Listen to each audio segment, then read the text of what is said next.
বিএনপির ভূমিধস বিজয় এবং একই নির্বাচনে প্রধান বিরোধী দল হিসেবে জাতীয় পার্টির পরিবর্তে জামাতের ভূমিধস বিজয় রীতিমতো বিস্ময়কর। বিএনপি 200-র উপরে সিট পেয়েছে, জামাত প্রায় 80টার উপরে, প্রায় 80টার মতো সিট পেয়েছে। জাতীয় পার্টি সহ অন্যান্য যে সকল স্বতন্ত্র প্রার্থীরা মাঠে দাঁড়িয়েছিলেন প্রায় সবাই গোহারা হেরেছে। আমরা আওয়ামী লীগে যারা খুব বড় একটি রাজনৈতিক দল, শৃঙ্খলাবদ্ধ রাজনৈতিক দল এবং ডেডিকেশন যাদের রয়েছে এই দলের প্রতি, এই সম্পর্কে যারা উচ্চ আশা পোষণ করতাম, আমরা ধারণা করতাম যে শেখ হাসিনার হুকুমের বাইরে, জয়ের হুকুমের বাইরে আওয়ামী লীগের একজন সিঙ্গেল ভোটার ভোট কেন্দ্রে যাবে না। কিন্তু বাস্তবতা হলো যে সকল একেবারে সন্দেহ অবিশ্বাস দূর করে দিয়ে এই নির্বাচনে যত সংখ্যক ভোটার ভোট কেন্দ্রে উপস্থিত হয়েছেন এবং যেভাবে শান্তিপূর্ণভাবে ভোট দিয়েছেন, ভোটে অংশগ্রহণ করেছেন, সেটা আওয়ামী লীগ যদি সঠিকভাবে গ্রহণ না করে এবং এই নির্বাচনের ফলাফলকে যদি আওয়ামী লীগ তাদের আত্মসমালোচনার হাতিয়ার হিসেবে তারা মূল্যায়ন না করে,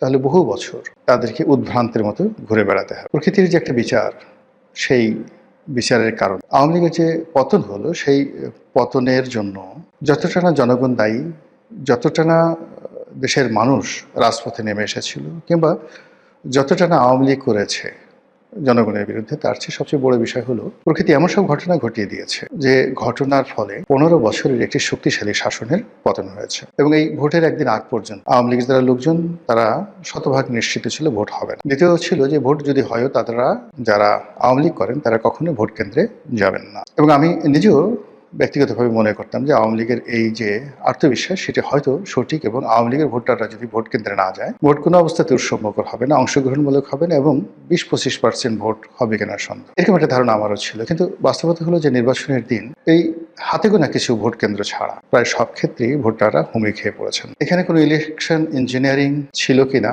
আল্লাহ ছাড়া বলতে পারবে না, কিন্তু আমরা দৃশ্যত শান্তিপূর্ণভাবে হয়েছে এবং বাংলাদেশের ইতিহাসে এত কম মারামারি, এত কম গন্ডগোল এবং হানাহানি ছাড়া একটি সুন্দর নির্বাচন কল্পনায় করা যায়। তো সেই দিক থেকে বিএনপির বিজয়, তারেক রহমান সাহেবের প্রধানমন্ত্রী হওয়া, এইগুলো যদি আপনি আওয়ামী লীগের একদম শেষ কয়েকটি বছরের কথাবার্তার সঙ্গে তুলনা করেন, তাহলে বুঝতে পারবেন যে তাদের মধ্যে কতটা মনোবেদনা তৈরি করেছে। তারা কোনো অবস্থাতেই তারেক রহমান সাহেবকে কোনো রাজনৈতিক ব্যক্তিত্ব মনে করতেন না। স্বয়ং প্রধানমন্ত্রী শেখ হাসিনা থেকে শুরু করে তার যারা লোকজন রয়েছেন তারা মনে করতেন যে অর্বাচীন বালক, এর দ্বারা কোনোদিন নির্বাচন করা সম্ভব হবে না, দেশ পরিচালনা তো দূরের কথা, দল পরিচালনা করাও সম্ভব। এবং তাদের সেই তুচ্ছতাশীলের কারণে তারেক রহমান সাহেবের যতটুকু না যোগ্যতা আছে, আওয়ামী লীগ করতো কি সেই যোগ্যতাটাকে আরও 99% কমিয়ে মাত্র 1% তার সেই যোগ্যতার নম্বর দিয়ে তাকে সেভাবে মূল্যায়ন করতেন। উঠতে বসতে গালাগাল, জিয়াউর রহমানকে গালাগাল, বেগম জিয়াকে গালাগাল। জিয়াউর রহমান পাকিস্তানের চর ছিলেন, তারপর তারেক রহমান সাহেবের হাওয়া ভবন,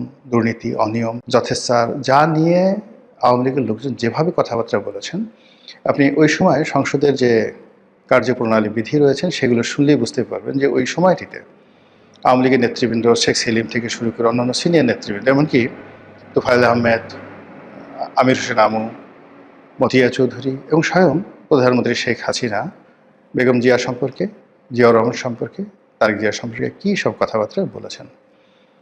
বাস্তবতা হলো যে এই প্রকৃতি এরকম একটা, যাকে বলা হয় অধিক্ষেত্র, এখানে সব কর্মেরই সমান প্রতিক্রিয়া রয়েছে।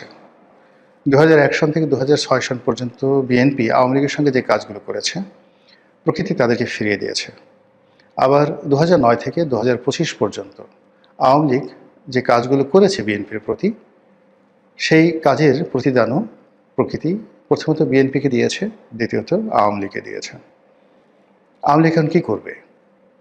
তারা যতবার শুনবে যে প্রধানমন্ত্রী তারেক রহমান জাতির উদ্দেশ্যে ভাষণ দেবেন, প্রধানমন্ত্রী তারেক রহমান ভারত ভ্রমণে যাবেন, আর বিমানবন্দরে তাকে অভ্যর্থনা জানানোর জন্য স্বয়ং নরেন্দ্র মোদী উপস্থিত, এই দৃশ্য যখন শেখ হাসিনা দেখবেন, তার লোকজন দেখবেন, তাদের কেমন লাগবে, কতটা কষ্ট তারা পাবেন। তারা কি তারেক রহমান সাহেবের যে সাহায্য, সহযোগিতা, অনুকম্পা, এগুলো নিয়ে বাংলাদেশে আসবেন, রাজনীতিতে পুনর্বাসিত হবেন?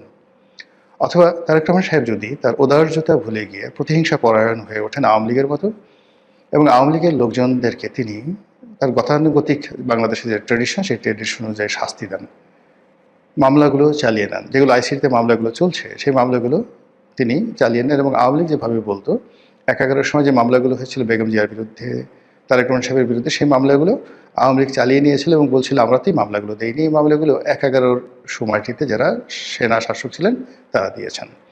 তো এখনও যদি তারেক রহমান সাহেব বলেন যে শেখ হাসিনার বিরুদ্ধে, আওয়ামী লীগের বিরুদ্ধে আমরা তো কোনো মামলা দেইনি, এই মামলাগুলো ডক্টর মোহাম্মদ ইউনূসের জমানায় হয়েছে, আর এখন বাংলাদেশের কোর্ট কাছারি স্বাধীন বিচার ব্যবস্থা রয়েছে, আমরা তো সেই বিচার ব্যবস্থায় হস্তক্ষেপ করতে পারি না।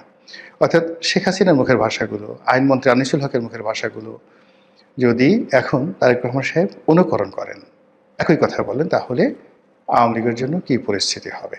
১ ২ নম্বর হলো যে গত অল্প কয়েকদিনের মধ্যে আমরা তারেক রহমান সাহেবের বাংলাদেশে আগমন যত দ্রুত তিনি সিদ্ধান্ত নিয়েছেন এবং দেশে আসার পর তিনি যেভাবে নিজেকে উপস্থাপন করেছেন এবং যতটা পরিশ্রম করে সারা বাংলাদেশ চষে বেরিয়েছেন, এতে নিশ্চিত করে বলা যায় যে ২০০১ সনের তারেক রহমান সাহেব এবং ২০২৫ সনের তারেক রহমান সাহেবের মধ্যে আকাশ এবং পাতাল পার্থক্য। অন্যদিকে ২০০৯ সনের শেখ হাসিনা কিংবা ২০২৫ সনের সজীব ওয়াজেদ জয় বা আর তারেক রহমান সাহেব এক জিনিস নয়।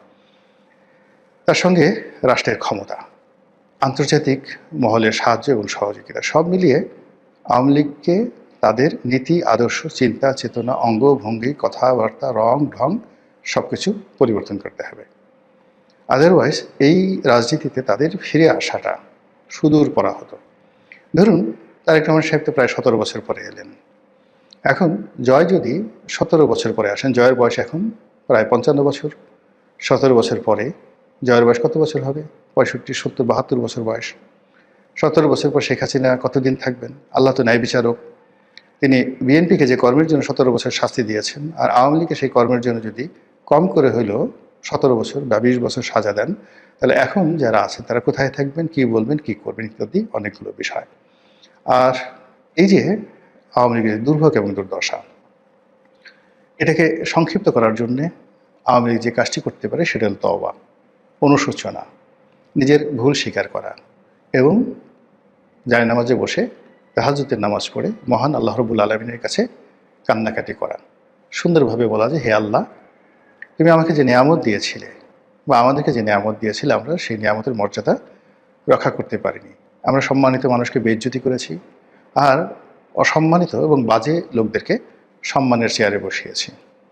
আমরা দুর্বৃত্তদের হাতে ক্ষমতা ছেড়ে দিয়েছি আর ভালো মানুষদেরকে নির্বাসনে পাঠিয়েছি।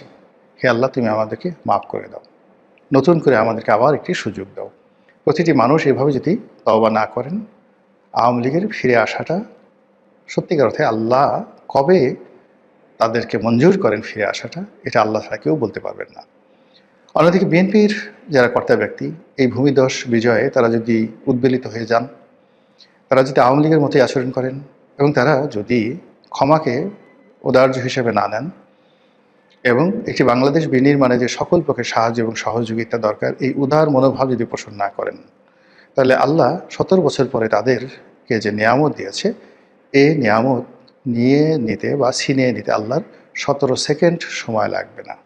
কাজেই যে নিয়ামত দিয়েছে তার শুকরগুজার করতে হবে, ন্যায় বিচার প্রতিষ্ঠা করতে হবে এবং যে ভুল ডক্টর মোহাম্মদ ইউনূস করেছেন গত ১৭ মাসে, জনাব তারেক রহমান সাহেবকে অবশ্যই সেই ভুলগুলো করা যাবে না।